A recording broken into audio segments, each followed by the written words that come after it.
எல்லாருக்கும் வணக்கம். இந்த வீடியோவில் சோபக்கிருது வருடம் மாசி மாதத்துக்கு உண்டான ராசி பலன் அப்படிங்கிறத நம்ம ரொம்ப துல்லியமாக பார்க்க போகிறோம். அதாவது இந்த மாசி மாதம் அப்படின்னாலே எல்லாருக்கும் ஞாபகம் வர்றது பார்த்திங்கன்னா மாசி மகம்தான்.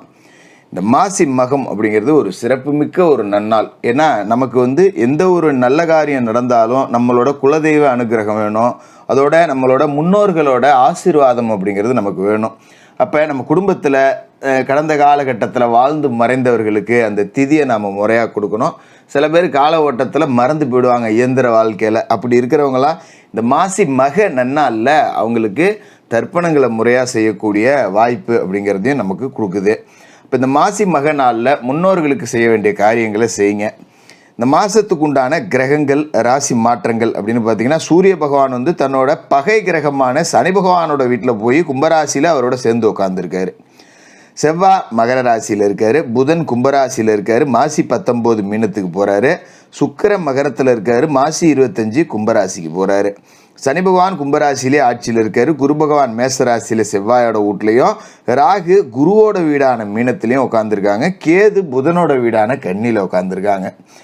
பெரிய அளவில் கிரக மாற்றங்கள் அப்படிங்கிறது இந்த மாதத்தில் இல்லை. அதாவது புதனும் சுக்கிரனும் மட்டும்தான் தன்னோட இருப்பிடத்துலேருந்து வேறு இடத்துக்கு போக போகிறாங்க. மற்றபடி பெரிய மாறுதல்கள் அப்படிங்கிறது இல்லை.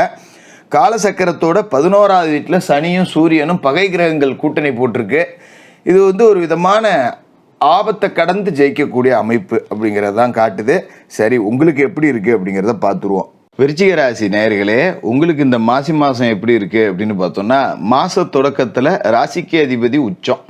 அற்புதமான ஒரு யோகம். ஏன்னா நாம் ஒரு இடத்துக்கு போய் உச்சம் அடையணும் அப்படின்னா நம்மளோட ராசி அதிபதி எப்படி இருக்காரு அப்படிங்கிறத பொறுத்து தான் நமக்கான முடிவுகள் அப்படிங்கிறது கிடைக்கும். அப்போ ராசிநாதன் செவ்வாய் மகர ராசியில் உச்சமடைஞ்சிருக்காரு. அதே நேரத்தில் குருவோட பார்வை ராசிக்கு 10, 12, 2 இந்த 3 இடத்துலையும் விழுவுது. அப்போ ரொம்ப ஒரு அற்புதமான மாதம் உங்களுக்கு வந்திருக்குன்னே சொல்லலாம். விரயஸ்தானத்தில் குரு பார்வை பதியுது அப்படிங்கிறதால விரயங்கள் குறைவாக இருக்கும், சுப விரயங்களாக இருக்கும். 10லையும் குரு பார்வை இருக்குது அப்படிங்கிறதால தொழில் நல்லபடியாக இருக்கும். தனஸ்தானத்தில் குரு பார்வை பதியுது அப்படிங்கிறதால தனவரத்து அப்படிங்கிறதும் திருப்திகரமாக இருக்கும்.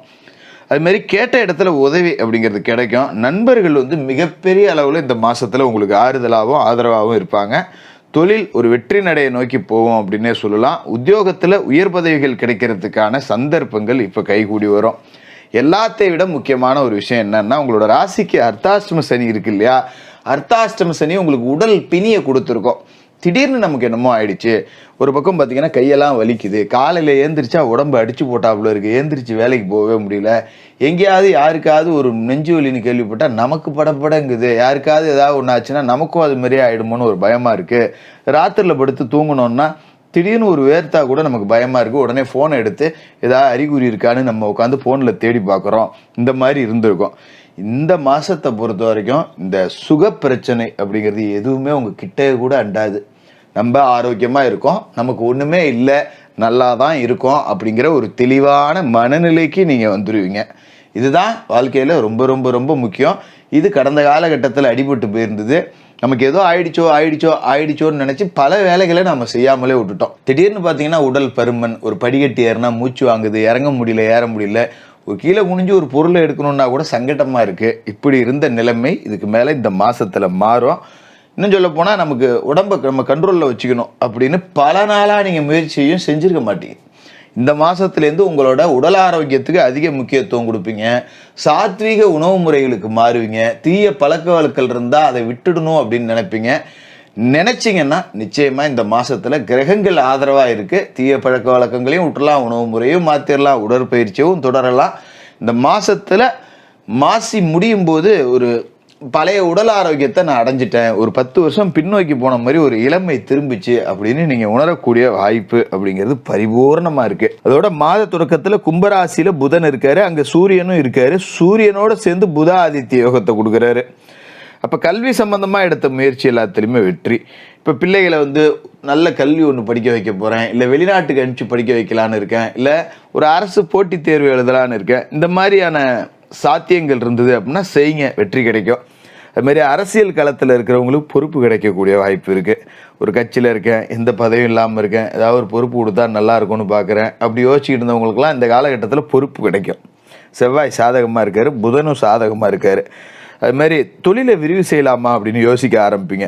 சாதாரணமாக பார்த்தீங்கன்னா ஒரு 10 ரூபா முதலீடு போட்டு பண்ணிக்கிட்டு இருக்கேன், இன்னொரு 10 ரூபாயை இறக்கலாமா, இல்லை ரிஸ்க் எடுக்க பயமாக இருக்குது, இருக்கிறதே வச்சு ஓட்டலாமான்னு கடந்த காலகட்டத்தில் யோசனை இருந்திருக்கும்.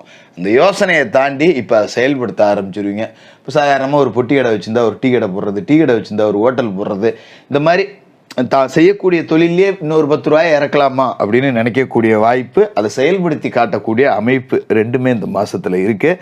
இதுமாரி வேலை செய்யக்கூடிய இடத்துலையும் பார்த்தீங்கன்னா 10 ரூபா சம்பளம் கூட கிடைக்கக்கூடிய வாய்ப்பு, நிறைய பொறுப்புகள் கிடைக்கும். கூட வேலை செய்கிறவங்களும் உங்களுக்கு நல்ல உதவியாக இருப்பாங்க. லாபாதிபதியும் தொழில்ஸ்தானாதிபதியும் இணைஞ்சிருக்கிற இந்த நேரம் தொழிலில் எதிர்பார்த்ததை விட கூடுதல் வருமானம். அப்போ நான் மாதம் 20,000 சம்பாதிக்கிறேன், 18,000 19,000 செலவாயிடுது, மாத கடைசியில் 1000 ரூபா தான் இருக்குது. சில நேரத்தில் அதுவும் பத்தாமல் கடை வாங்க வேண்டிய ஒரு சூழல் இருக்குது. ஒரு 10 பத்திரிக்கை வந்துருச்சு வீட்டுக்கு அப்படின்னா மாத சம்பளம் பத்த மாட்டேங்குது. இப்படி இருக்கிற சூழல் தாண்டி நம்ம செலவு போக ஒரு 2 ரூபா மாதத்தில் மிச்சம் பண்ணி வைக்கிறோண்டா அப்படிங்கிற அளவுக்கு 10 ரூபா காசு பணம் கிடைக்கக்கூடிய அமைப்பு அப்படிங்கிறதும் இருக்குது. அதோட மாத தொடக்க நாள்லேயே மகர ராசியில் சுக்கிரன் இருக்கார். 7க்கும் 12க்கும் அதிபதியான அவர் 3வது வீட்டில் இருக்கிற இந்த நேரம் பயணங்களால் பலன் கிடைக்கும். அப்போ அலுவலகத்தில் ஒரு வெளியூருக்கு போயிட்டு வர சொல்கிறாங்க, தாராளமாக அதை ஒரு அலைச்சல் தண்டமாக நம்மள்கிட்ட வேலை சொல்கிறாங்க அப்படின்னு நினைக்காம பயணத்தை போயிட்டு வாங்க. நிறைய விவிஐபிகளோட சந்திப்பு கிடைக்கும். அதன் மூலியமாக 10 ரூபா சம்பாதிக்கக்கூடிய வாய்ப்பு, ஒரு உயரக்கூடிய அமைப்பு, தொழில் ரீதியான பயணங்களில் புது ஒப்பந்தங்கள் இதெல்லாம் கிடைக்கும். அப்போ பயணம்னா ஆளாக பஸ்ஸில் டிக்கெட்டை போட்டு ஏறி உட்காந்துக்கிறது நல்லது. தட்டி விட வேண்டியதில்லை. போகிற இடத்துல 10 ரூபா காசு பணம் நிச்சயமாக இருக்குது. நல்ல தங்குற இடம் கிடைக்கும், நல்ல மனிதர்களோட சந்திப்பு கிடைக்கும், நல்ல நட்பு கிடைக்கும், 10 ரூபா பணமும் சம்பாதிக்கலாம். இதோட மார்ச் மாதம் 2ஆம் தேதி மீனராசிக்கு புதன் போய் நீசமடைகிறாரு. ராசிக்கு அஷ்டம லாபாதிபதி புதன். அஷ்டமாதிபதி நீசமடைகிறது யோகம்தான். இழப்புகளை ஈடு செய்ய வாய்ப்பு கிடைக்கும். கடந்த காலகட்டத்தில் ஏதாவது பொருள் தொலைஞ்சு போயிருந்தால் அது திரும்ப கிடைக்கும். ஏதாவது வழக்கில் தோற்று போயிருந்தீங்கன்னா இப்போ அதில் வெற்றி அடையலாம். காப்பீட்டு நிறுவனத்திலேருந்து ஏதோ 10 ரூபா நஷ்டஈடு வர வேண்டியிருந்ததுன்னா இப்போ முயற்சி செஞ்சால் வரும். இந்த மாதிரியான வாய்ப்புகள் இருக்கும். அதே மாதிரி வண்டி வாகனம் ஏதாவது தொலைஞ்சு போய் கடந்த காலகட்டத்தில் புகார் கொடுத்துருந்தீங்கன்னா இப்போ அது கிடைக்கக்கூடிய வாய்ப்பு அப்படிங்கிறதும் இருக்குது.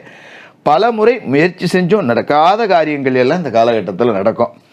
அதுமாரி வீடு மாற்றம், உத்தியோக மாற்றம் பற்றின சிந்தனை அப்படிங்கிறது உங்களுக்கு வந்துக்கிட்டே இருக்கும். சரி, இருக்கிற வீட்டை மாற்றி தான் பார்ப்போம், ஒரு முன்னேற்றம் இல்லையே அப்படின்னு. சில பேர் சொந்த வீடு எங்கடா போய் மாற்றுறதுன்னு நினைப்பாங்க. அவங்களாம் தங்களோட படுக்கையை மாற்றி அமைச்சிங்க, உணவு உண்ணக்கூடிய இடத்த மாற்றி அமைச்சிங்க. இது மாதிரி சின்ன சின்ன மாற்றங்கள் அப்படிங்கிறத செஞ்சுக்கிங்க. அதுமாரி மார்ச் 8ஆம் தேதி கும்பராசிக்கு சுக்கிரன் போகிறாரு. ராசிக்கு சப்தம விரையாதிபதியாக இருக்கிற சுக்கிரன் 4வது வீட்டுக்கு போகும்போது பயணங்கள் நிறையா இருக்கும். ஏற்கனவே சொன்ன மாதிரி பயணத்தால் பலன் இருக்கும். சில பேருக்கு புது வண்டி வாகனம் வாங்கக்கூடிய யோகம் இருக்குது. பிரபலங்களோட நட்பால் பெருமை அடையக்கூடிய வாய்ப்பு இருக்குது. பொது வாழ்க்கையில் இருக்கிறவங்களுக்கு நல்லபடியான நிறைய நட்பு கிடைக்கும். பெரிய பெரிய மனிதர்களோட நட்பு அப்படிங்கிறது கிடைக்கும். அதை வச்சு 10 ரூபா சம்பாதிக்கலாம். கலைத்துறையில் இருக்கிறவங்களுக்கு பெரிய மனிதர்களோட சந்திப்பால் நிறைய வாய்ப்புகள் அப்படிங்கிறதும் உங்களை தேடிக்கிட்டு வரும். இது எல்லாத்தையும் பயன்படுத்திங்க. என்ன ஒரு பிரச்சனை அப்படின்னா, மாத தொடக்கத்தில் தொழில்ஸ்தானாதிபதி சூரியன் சுகஸ்தானத்தில் இருக்கக்கூடிய அர்த்தாஷ்டம சனியோட சேர்ந்து கும்பராசியில் இருக்காரு. 2 பேரும் பகை கிரகம். ஆனாலும் ஓரளவுக்கு நன்மைகளையும் கொடுப்பாங்க. கொஞ்சம் உடல் ரீதியான பிரச்சனை அப்படிங்கிறது கடந்த காலகட்டத்தில் இருந்தது. அதை எல்லாத்தையுமே இப்போ சரி பண்ணி கொடுத்துருவாங்க. இடம் பூமி வாங்கக்கூடிய வாய்ப்பு கொடுப்பாங்க. ஆனால் உங்களோட பேச்சில் நிதானம் இருக்கணும். ஏன்னா பகை கிரக கூட்டணி அப்படிங்கிறத மறந்துடக்கூடாது. நம்ம சொல்ல வேண்டிய பேசக்கூடிய ஒவ்வொரு வார்த்தைக்கும் நாம தான் பொறுப்பு அப்படிங்கிறத நடந்துக்கிட்டு வார்த்தையில் நிதானத்தை கடைபிடிச்சிங்கன்னா பெரிய அளவில் வெற்றி பெறக்கூடிய ஒரு மாதமாக இருக்க போது. சனிக்கிழமையில காலையில் எழுந்திரிச்சு குளித்து நீராடிட்டு, முடிஞ்சவங்க எண்ணெய் தேய்ச்சி குளித்து நீராடுங்க. விநாயகப் பெருமானை வணங்கிட்டு, அனுமனை வணங்கிட்டு, பெருமாள் வழிபாடு செஞ்சுட்டு, மாலை நேரத்தில் சனி பகவானுக்கு எல் தீபம் ஏற்றி எல் சாதத்தை நைவேத்தியமாக படைச்சி காக்கைக்கு அன்னமிட்டுட்டு மாற்றுத்திறனாளிகளுக்கு உங்களால் முடிஞ்ச உதவிகளை செய்யுங்க. மிகப்பெரிய வளர்ச்சி இந்த மாசத்துல உங்களுக்கு காத்துக்கிட்டு இருக்கு. விருச்சிக ராசிக்காரர்களுக்கு வாழ்த்துக்கள்.